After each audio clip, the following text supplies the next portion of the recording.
많은 성도가 끼니를 굶으면서도 열심히 기도하는 것을 보고 있었던 동네의 그 건달들이 이 할머니를 이제 놀려주고자 하루는 보자기에 싼 빵을 굴뚝으로 떨어뜨렸습니다. 이제 이 할머니 이분이 열심히 이제 기도를 그날따라 역시 일용할 양식을 달라고 하는, 오늘도 내게 일용할 양식을 주십시오, 이렇게 기도를 하고 있는데 뭐가 뚝 떨어지는 소리가 들리는 거예요. 그래서 이게 뭔가 하고 눈을 떠서 보니까 보자기에 빵이 쌓여 있는 것입니다. 너무나 감사해서 하나님 감사합니다, 오늘도 내게 일용할 양식을 주셔서 이 빵을 주셔서 감사합니다 하고 기도를 이제 올리고 있는데, 바로 그때 건달들이 방문을 활짝 열고 들어오면서 이 할머니를 이제 놀리는 겁니다. 이 바보 할머니, 그것은 하나님이 당신에게 보내준 것이 아니라 우리가 굴뚝에다 던진 거예요. 그렇게 얘기를 했더니 이 할머니가 이 건달들에게 이렇게 대답을 했습니다. 참 당신들은 알지 못하는군요. 하나님께서는 가끔 악마들을 통해서도 자기의 자녀들에게 필요한 것들을 보내신다는 것을 말이에요. 무슨 이야기인지 이해가 가시면 고개 좀 한번 끄덕끄덕 해보세요. 성경은요, 여러 곳에서 기도하라고 우리에게 말씀하고 있습니다. 그리고 하나님이 우리의 기도를 응답해 주실 것이라고 약속하고 있습니다. 야고보서 5장 16절 말씀 보면 의인의 간구는 역사하는 힘이 크미니라, 그렇게 말씀합니다. 또 마태복음 21장 22절에서 예수님은요, 너희가 기도할 때에 무엇이든지 믿고 구하는 것은 다 받으리라고 하셨습니다. 마태복음 7장 7절 8절에서는 구하라 그리하면 너에게 주실 것이요, 찾으라 그리하면 찾아낼 것이요, 문을 두드리라 그리하면 너에게 열릴 것이니 구하는 이마다 받을 것이요, 찾는 이는 찾아낼 것이요, 두드리는 이에게는 열릴 것이니라고 말씀하셨습니다. 또 요한일서 5장 14절 15절에는 이런 말씀이 있습니다. 그를 향하여 우리가 가진 바 담대함이 이것이니 그의 뜻대로 무엇을 구하면 들으심이라. 우리가 무엇이든지 구하는 말을 들으시는 줄을 안즉 우리가 그에게 구한 그것을 얻은 줄을 또한 아느니라. 그리고 예레미야 33장 3절 유명한 말씀이죠. 너는 내게 부르짖으라 내가 내게 응답하겠고 내가 알지 못하는 크고 은밀한 일을 내게 보이리라. 이렇게 성경은요, 여러 곳에서 우리에게 기도하면 응답하신다고 약속하고 있습니다. 그러나 우리가 기도할 때마다 항상 신속하게 응답되는 것은 아니지만 하나님은 가장 정확할 때, 가장 좋을 때에 반드시 응답하십니다. 그래서 예수님은 우리에게 믿음을 잃고 낙심하지 말고 인내와 열정을 가지고 계속 기도하라고 말씀하고 있는 겁니다. 본문은 한 과부와 불의한 재판장의 비유에 대한 말씀입니다. 억울한 일을 당한 한 여인이 불의하고 냉담한 재판장을 이제 찾아와서 자신의 원한을 풀어달라고 그렇게 말하지만은 교만한 이 재판장은 무시를 합니다. 그래도 이 과부는 포기하지 않고 계속 찾아오는 거예요. 나의 원한을 풀어주세요, 나의 원한을 풀어주세요. 끝까지 찾아오니까 이 불의한 재판장이란다 할지라도 이 사람이 하는 말이 못 견디겠다, 도저히 안 되겠다, 들어줘야 되겠다, 그렇게 생각해서 이 과부의 원한을 풀어줬다 하는 그런 이야기입니다. 근데 예수님께서는요, 이 비유의 말씀을 하시고 난 다음에 마지막 끝절 8절에서 뭐라고 그러시냐면 인자가 올 때 세상에서 믿음을 보겠느냐 이렇게 말씀했습니다. 아니, 기도의 이야기를 하시다가 왜 갑자기 인자가 올 때에 세상에서 믿음을 보겠느냐 그렇게 말씀하셨을까요? 여기 인자가 올 때라는 말은 예수님 재림의 때를 말씀하는 거 아니겠습니까? 왜 갑자기 예수님은 종말의 때를 말씀하고 있는 것일까요? 그러면서 세상에서 내가 믿음을 보겠느냐 이렇게 말씀하셨습니다. 예수님은 종말의 때의 믿음은 기도에 있음을 말씀하시는 것입니다. 본문의 이 비유는요, 재림에 관한 가르침이 주어진 직후에 말씀하신 것입니다. 본문이 누가복음 18장 전장인 누가복음 17장 30절을 보면 예수님 뭐라 그러냐면 인자가 나타날 때에도 이러하니라 이렇게 말씀하시면서 이제 종말의 때에 대해서 쭉 이어서 이제 말씀을 하시는 거예요. 파멸과 멸망을 경고하고 죽음과 부패라는 섬뜩한 광경을 묘사하시면서 17장 37절에서 죽음 있는 곳에는 독수리가 모이니라고 종말의 절정을 그렇게 이제 말씀을 하십니다. 그리고 난 다음에 18장으로 넘어가요. 그러면서 항상 기도하고 낙심하지 말아야 될 것을 하면서 본문에 이 비유의 말씀을 하신 것입니다. 시대가 아무리 암울해 보여도요, 세계가 영원한 심판과 멸망을 향해서 신속히 달려가는 것처럼 보여도 믿음의 사람들은 하나님이 자기 백성의 기도를 듣고 응답하신다는 확신을 가지고 끝까지 기도해야 합니다. 예수님께서 본문의 비유에 말씀을 하신 것은요, 세상이 점차 적대적으로 변해가는 것을 느끼고 심판의 날이 임박했음을 의식을 하면서 우리가 살고 있는 이 시대가 노아의 때와도 같고 그리고 롯의 때와도 같이 악한 시대를 살고 있다는 사실을 알고 믿음을 지키며 외롭게 살아가는 우리 성도들에게 용기를 북돋아 주려는데 이 말씀을 하고 있는 겁니다. 지금 우리가 살고 있는 이 시대는 정말로 절박합니다. 필요가 절박하고 믿음이 절박하고 은혜가 절박합니다. 그리고 열정적이고 끈기 있는 그런 기도, 그런 믿음이 절실히 요구되는 그런 시대입니다. 그러므로 우리는 낙심해서는 안 된다는 거예요. 본문을 통해서 예수님이 말씀하신 끈기 있는 기도, 즉 이 종말론적인 기도에 대한 교훈이 무엇인가 하는 것을 오늘 알기를 원합니다. 첫째로 우리가 생각해야 될 것이 바로 뭐냐면 재판장에 대해서예요. 먼저 주님은 이 비유의 말씀을 하시는데 가장 먼저 재판장에 대해서 말씀을 하셨어요. 자, 2절을 보니까 이렇게 말씀하십니다. 이르시되 어떤 도시에 하나님을 두려워하지 않고 사람을 무시하는 한 재판장이 있는데, 예수님은 억울한 사정을 가진 예수님을 이야기하시기 전에 먼저 재판장에 대해서 이야기하셨습니다. 상황을 먼저 얘기하시는 거예요. 이 재판장은 하나님을 두려워하지 않고 사람을 무시하는 그런 재판장이라고 하는 것입니다. 이스라엘에게 있어서 최고의 종교 법정은 71명의 재판장으로 구성된 그 산헤드린 공회라는 것이 있었습니다. 우리가 신약 성경을 통해서 알 수 있는 것은요, 그들은 대단한 권력을 가지고 있었고요, 그들은요 억압적이고 참 불의를 행할 때가 많았습니다. 예수님을 십자가에 못 박도록 죽게 만들도록 음모를 꾸민 바로 그곳이 이 산헤드린 공회에서 이루어졌다는 사실이에요.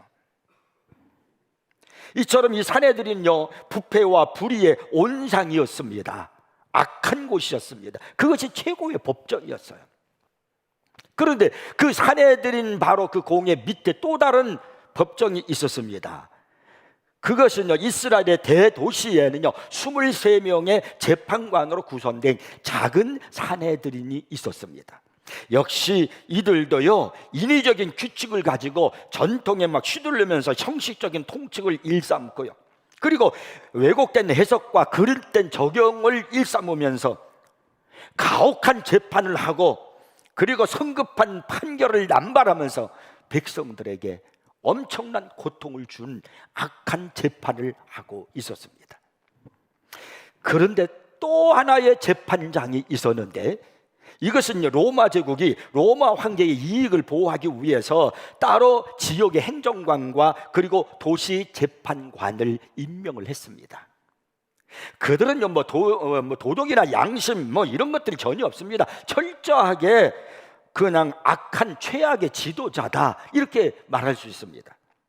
그들은요 대부분이요 로마 제국에서 로마 사람이 임명한 사람들이니까 이방 사람들이 대부분이었고 불신자들이었지만은 성전의 수집으로부터 많은 봉급을 받고 재판하는 그런 재판장이었습니다. 그들의 공식 직함은 지역 판사였지만은 사람들을 그를 뭐라고 불렀냐면요 강도 판사라고 그렇게 불렀습니다. 본문에 나오는 재판장이 바로 그 재판장이에요. 로마 사람이 임명한 재판장입니다. 그래서 성경은요 이 재판장이 하나님을 두려워하지 않고 사람을 무시한다, 이렇게 말씀하고 있는 겁니다. 그가 재판장이 된 것은요, 뭐 정의를 실현하기 위해서 그런 것이 아니고 지위와 돈을 탐욕했기 때문에 그렇게 그가 재판장 일을 하는 겁니다. 그러므로 이 재판장은요, 동정심이나 뭐 이해나 뭐 간접 뭐 이런 것들이 그의 마음에 눈꼽만큼도 없었습니다. 그럼 뭐 하나님이든 사람이든 아랑곳하지 않습니다. 내게 얼마나 이익이 되는가, 내게 얼마나 돈이 들어오는가, 뭐 이런 데만 지금 관심이 있는 거예요. 미덕이라고 하는 것은 전혀 찾아볼 수 없는 비정한 재판장, 그것이 바로 본문에 나오는 재판장이에요. 그는 스스로도 말하기를 뭐라고 그러냐면요, 내가 하나님을 두려워하지 않고 사람을 무시한다고 했어요. 자기 스스로도요. 하나님을 믿는 사람이라면 우리가 하나님을 무시할 수가 없죠. 그러니까 그는요, 그 재판장은 이방인들이었고 불신자들이었다는 것을 우리는 금방 알 수 있습니다. 그 다음에 본문에서 두 번째로 우리가 생각할 것은 과부입니다. 본문에 나오는 과부야. 예수님은 이 불의한 재판장이라는 이 환경을 이야기하면서 그 다음에 불의와 압제의 희생자인 이 과부에 대해서 이제 설명을 하십니다. 이 과부는 빈궁하고 이제 외로운 처지의 여인이었다는 것을 우리가 알 수 있습니다. 당시 문화에서 이 법정의 일은 모두가 다 남자의 소관이었습니다. 어떤 여자든 곁에 남자가 있는 경우에는 먼저 재판장에 나가서 호소를 하지 않습니다. 그래서 그녀가 재판장이 온 것을 보면요, 그녀는요, 남편도 죽었고 형제나 뭐 제부나 아들이나 사촌이나 조카는 물론 먼 남자 친척 하나도 없는 처지의 여인이었다는 것을 알 수 있습니다. 그러니까 그녀는 뭐 가난하고 힘없고 무력하고 비천하고 소외되고 보살핌을 받지 못하는 절박한 상황에 놓여 있는 여인, 바로 그 여인이 오늘 성경의 본문에서 예수님 말씀하는 과부입니다. 근데 그런 여인이 이 악한 재판장에게 와서 내가 어려움을 당했습니다, 이 원한을 좀 풀어주세요 하고 자기의 소원을 얘기할 때 이 재판장이 들어주겠습니까? 아무 힘도 없는 이 과부, 돈도 없는 과부, 백도 없는 과부, 모두가 무시하는 이 과부의 말을 이 사악한 재판장이 들어주겠느냐는 말입니다. 오늘 예수님께서 비유로 말씀하신 이 핵심의 내용이 바로 여기 있는 겁니다. 지금 우리가 살고 있는 이 시대는 본문의 배경과 너무나 흡사합니다. 이 세상에는 불의가 넘쳐납니다. 자신의 출세와 부를 얻기 위해서 수단과 방법을 가리지 않습니다. 오늘 우리 사회에서 금수저, 은수저, 흑수저, 왜 이런 이야기가 나오는 것입니까? 본문에 나타난 재판장의 모습이 오늘 이 시대를 살고 있는 사람들의 모습과 흡사하다고 그렇게 생각되지 않습니까? 하나님을 무시하고 사람을 무시합니다. 같은 사건을 놓고도 고위 공직자나 재벌가에게는 죄가 되지 않습니다. 설령 뭐 기소가 되었다 할지라도 이런저런 이유를 대어서 재판조차도 열지 않습니다. 그러나 서민들은 어떻습니까? 기소되면 즉시 재판이 열리고 재판장이 형량을 판결을 합니다. 우리의 시대가 얼마나 타락하고 부패했고 정의가 실종되었는가 하는 것을 알 수 있지 않습니까? 이런 시대를 살아가는 우리 성도들은 본문의 과부와도 같다는 거예요. 우리는 세상을 의지 않습니다. 이 세대를 따라가지 않습니다. 그러다 보니까 세상적인 힘이 없습니다. 재벌가도 아닙니다. 권력 있는 집안 사람도 아닙니다. 고린도전서 1장 26절에 의하면 우리를 뭐라고 평가하냐면요, 형제들아 너희를 부르심을 보라, 육체를 따라 지혜로운 자가 많지 아니하며 능한 자가 많지 아니하며 문벌 좋은 자가 많지 아니하도다 라고 그렇게 말씀하고 있습니다. 그게 우리들이에요. 그러니까 우리의 운명은 전적으로 재판장이신 하나님께 달려있는 겁니다. 근데 어느 날 갑자기 재판장의 마음이 바뀌었습니다. 반전이 일어났어요. 전환점이 일어났다는 말입니다. 여기 3절에 보어서 과부가 뭐라 하냐면요, 자주 내가 그에게 가서 내 원수에 대한 나의 원한을 풀어주소서 그렇게 이제 하소연을 했어요. 그런데 4절에 보면은요, 그가 듣지 않았다 그랬어요. 재판장이 듣지 않았다 그랬어요. 돈을 탐한 이 재판장이 그 힘없는 과부의 말을 듣지 않는 건 당연한 거 아니겠습니까? 관심도 없고 외면하기 일쑤였겠죠. 그런데 어느 날 갑자기 재판장의 마음이 바뀌었어요. 5절에서 뭐라 그러냐면요, 내가 그 원한을 풀어주리라 이렇게 말하는 겁니다. 왜 마음을 바꾸었습니까? 자신의 악함을 뉘우쳤기 때문입니까? 아니면 과부의 송사가 정당함을 깨달았기 때문입니까? 아니에요. 5절을 보시면 그 이유를 알 수 있습니다. 왜 반전이 일어났는가? 이 과부가 나를 번거롭게 하니 내가 그 원한을 풀어주리라. 그렇지 않으면 늘 와서 나를 괴롭게 하리라 하였느니라. 이 불의한 재판장이 뭐라고 그랬냐면요, 과부가 와서 나를 괴롭게 한다는 거예요. 아니, 힘없는 이 과부가 어떻게 그 권력 있는 재판장을 괴롭게 할 수 있겠습니까? 그런데 이 재판장이 뭐라냐면요, 저 여인이 나를 괴롭게 한다는 거예요. 그러면 이 과부가 도대체 무엇을 어떻게 했길래 이 재판장을 괴롭게 했다는 말입니까? 이 재판장이 하는 말, 이 5절에서 우리는 두 가지 이유에서 찾아볼 수 있어요. 그 첫째가 바로 뭐냐면 나를 번거롭게 하니 그랬어요. 이 말의 원래 그 본래는요, 권투 용어로 온 힘을 실어서 눈 밑을 정통으로 가격하는 것을 의미합니다. 그러니까 과부의 거듭되는 이 탄원은 마치 말로 된 몽둥이로 두들겨 패는 것과 같다, 그런 말이에요. 계속 눈 아래를 치면 어떻게 되겠습니까? 눈통이가 시퍼렇게 멍이 들어서 밤탱이가 될 것입니다. 이렇게 눈 아래를 계속 쥐어받아서 눈탱이가 밤탱이가 되면 결과적으로 어떻게 됩니까? 아프잖아요. 수치를 당하게 되잖아요. 그게 바로 번거롭게 하니라는 그 말이에요. 그런 의미를 지니고 있는 거예요. 그 다음에 또 이 재판장이 뭐라냐면요, 늘 와서 그랬는데, 그 늘이라는 말이에요. 두 번째가 늘.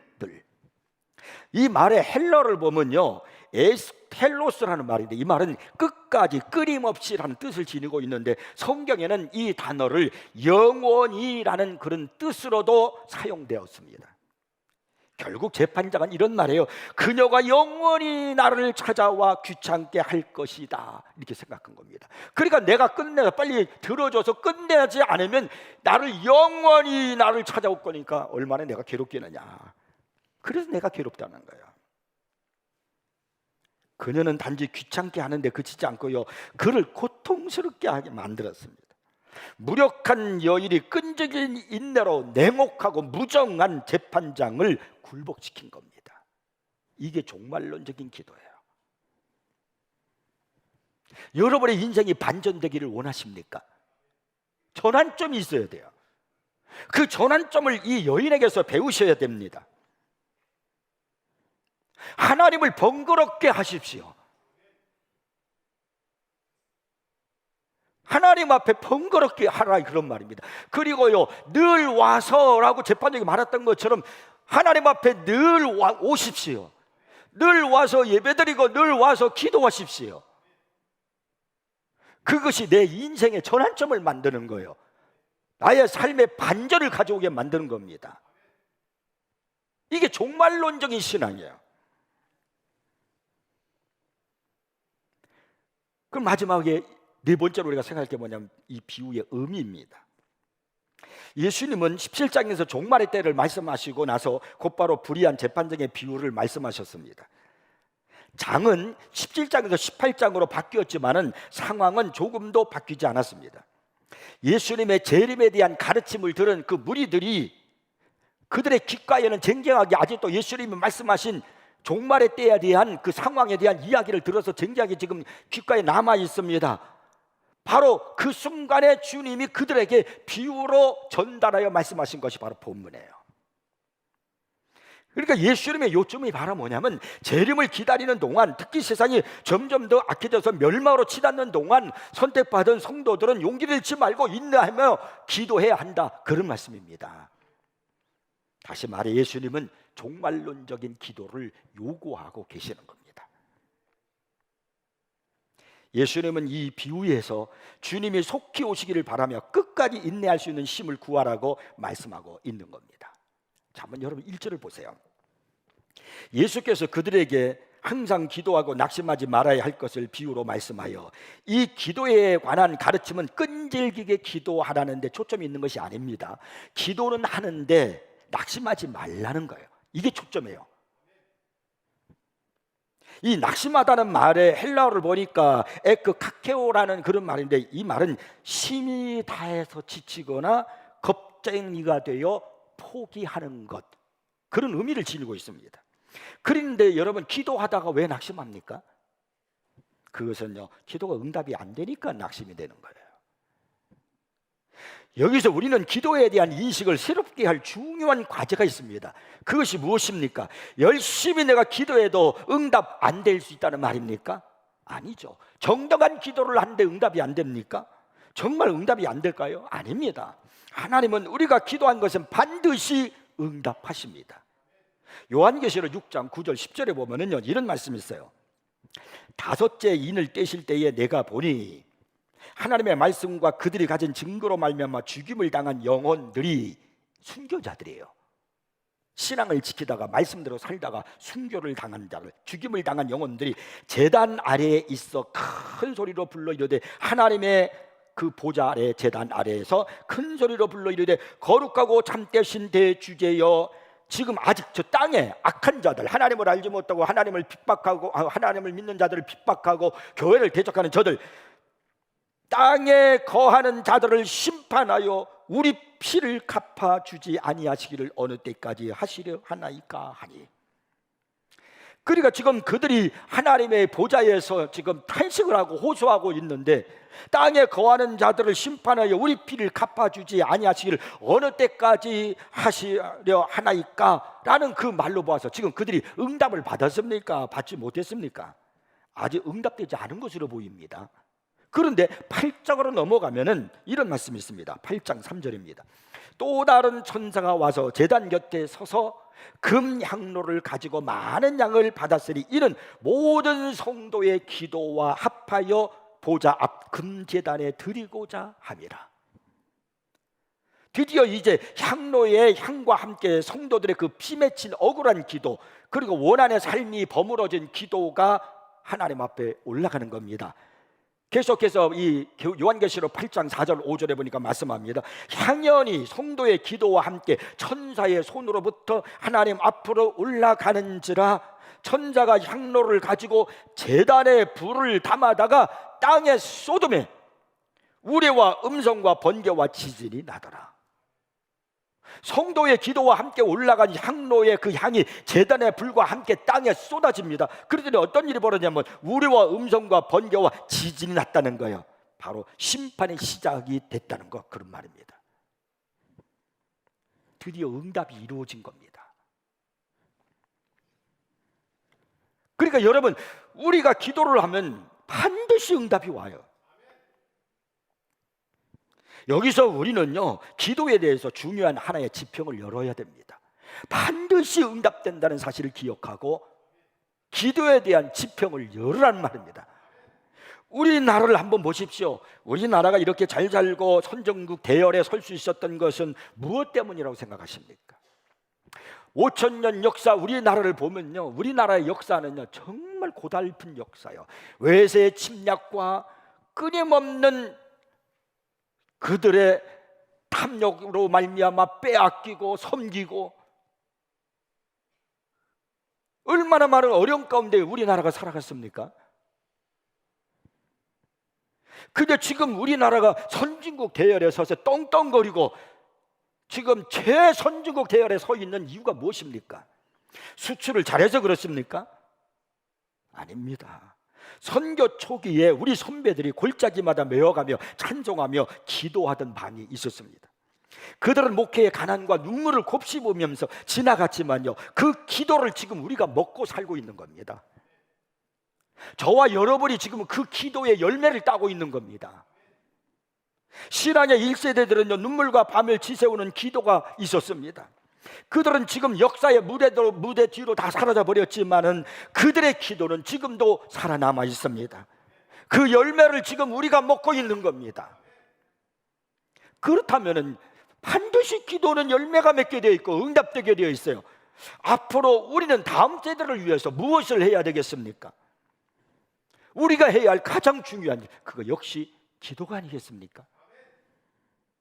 여러분의 자녀를 위해서 지하에서 신음하고 있는 북한 동력 저에 있는 그 지하에 신음하는 우리 그리스도인들 북한 동포를 위해서 앞으로 후세대의 우리의 자손들을 위해서 우리들이 해야 할 일이 무엇입니까? 기도입니다. 여러분, 우리가 기도하면 반드시 열매를 맺는 날이 와요. 우리가 지금 그 열매를 지금 따먹고 살고 있는 거 아닙니까? 우리 선진들의 그 선배들의 그 기도가 지금 우리나라에 꽃을 피우고 있는 거예요. 그러면 우리도 이제 기도를 해야 되는 거 아니겠습니까? 기도는 세대를 넘고 역사를 넘고 국가를 넘습니다. 가장 우리들이 적극적으로 해야 할 일이 바로 뭐냐면 기도입니다. 기도하면 여러분의 자손들이 여러분의 그 기도에 꽃을 봅니다. 열매를 딴다는 거예요. 근데 기도하다 보면 우리가 낙심할 수 있습니다. 근데 왜 낙심한 줄 아십니까? 내가 열매를 따고 내가 꽃을 보려고 하니까 그런 거예요. 결과는 하나님께 맡기십시오. 분명한 것은 내가 딸 수도 있고 내가 꽃을 볼 수도 있겠지만 결과는 하나님께 맡기고 기도하면 반드시 응답이 있다는 사실입니다. 오늘 본문에서 주님이 마지막에 하신 말씀, 인자가 올 때에 믿음을 보겠느냐, 이게 무슨 말씀입니까? 기도의 지평을 새로 열라는 거예요. 주님이 오실 때까지 보여줄 수 있는 가장 중요한 믿음은 기도라는 겁니다. 그 기도가 정당한 가치와 원리와 내용을 담는 그런 기도라면 반드시 응답되는 그런 원리입니다. 이것이 오늘 본문 말씀이 우리에게 던져주는 가장 중요한 원리입니다. 우리 세인교회가 이 말세의 끝에 진리가 혼란하고 세속적으로 사람들이 막 살아가고 정말 참신앙을 찾아보기 어렵고 타협을 일삼고 어둠에 잠들어가는, 신앙이 잠들어가는 이런 시대 속에서 우리들이 해야 할 일이 뭘까요? 기도입니다. 저 에스겔 골짜기의 마른 뼈다귀들이 생기를 얻고 하나님의 군대로 살아나서 일을 했던 것처럼 우리가 기도할 때 그들이 살아나고 그들을 통해서 하나님의 역사가 일어날 것입니다. 물론 그 기도를 하다가 내가 그 기도의 응답을 보지 못할 수도 있습니다. 그러나 그 기도가 정당한 역사의 가치를 가진 기도라면 반드시 응답된다는 사실입니다. 우리 1세대 선배들은 칡뿌리를 먹어가며 소나무 붙잡고 부르짖었던 그 기도에 수많은 밤이 있었기에 이 민족이 지금 우리가 이렇게 잘 먹고 잘 살고 있는 겁니다. 우리가 한국전쟁이 일어났을 때 우리를 도와줬던 나라 중에 남아프리카 공화국도 있고요, 필리핀도 있습니다. 그 필리핀만 가봐도요, 지금 우리보다 훨씬 못 삽니다. 훨씬 더 못 삽니다. 우리가 전쟁이 일어났을 때 우리를 와서 도와주었던 그들보다 그때 우리는 얼마나 힘들었습니까? 도움을 받았던 우리들인데 지금 우리는 엄청나게 잘 살고 있어요. 그것이 무언가 우리의 선진들의 기도에 있었다는 사실을 잊지 마십시오. 포기했던 여러분의 기도의 손, 주님이 오셔서 두 팔을 벌려서 여러분의 손을 오늘 잡고 계십니다. 이제 주님의 손을 잡고 기도의 자리로 일어나십시오. 그리고 마지막 때 주님이 하신 이 말씀을 따라 내가 마지막 때 믿음을 보겠느냐 하신 것처럼 종말론적인 기도자가 되기를 바랍니다. 사도 바울은 고린전서 15장 58절에서 그러므로 내 사랑하는 형제들아 견실하며 흔들리지 말고 항상 주일에 더욱 힘쓰는 자들이 되라.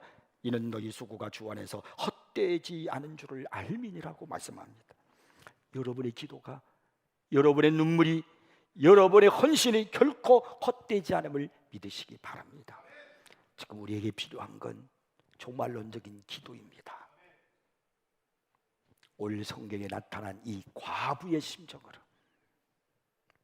번거롭게 하듯이 늘 이 믿음으로, 이 신앙으로 여러분 응답된 삶을 살기를 주의 이름으로 축복합니다.